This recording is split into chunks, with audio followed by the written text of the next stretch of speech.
Channel memberships are not something that I've historically tried to push or sell to people, but I decided it might be interesting and a little fun if I did maybe some exclusive video content, and maybe I'll share the content later for others on the channel. I haven't decided on that part yet.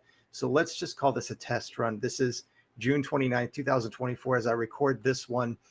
And I'm just going to take you down the rabbit hole with me a little bit. As I was doing some of my research, I decided this would be kind of a fun video to do and share a little of what I'm thinking, digging into.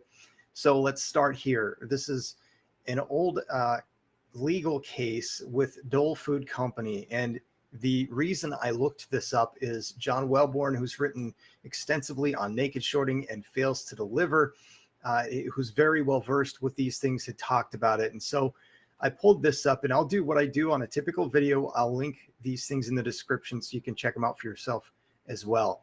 But this, what really caught my eye, this is the overview concept, is the key for me. And the overview of this is the depository trust company paid out merger proceeds. Now, here's the way that I look at this and think about this. Back in the day, they used to actually transact and trade the physical stock certificates. But in this electronic era, this new age, we don't do that anymore. And so the DTC is supposed to handle all that. So my view is they're supposedly holding the actual underlying stock certificates that have been issued.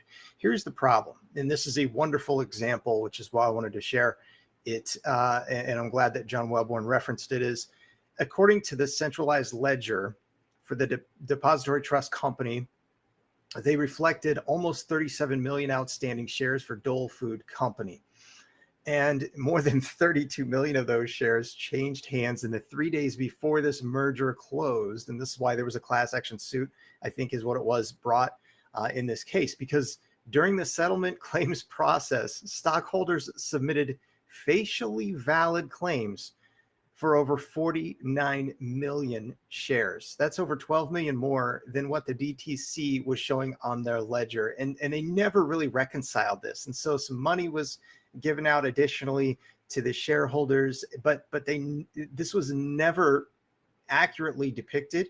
And so my thinking is this: if a stock or a company that had stock certificates of supposedly only 37 million had an inordinately large amount with another roughly 13 million, that's a big percentage.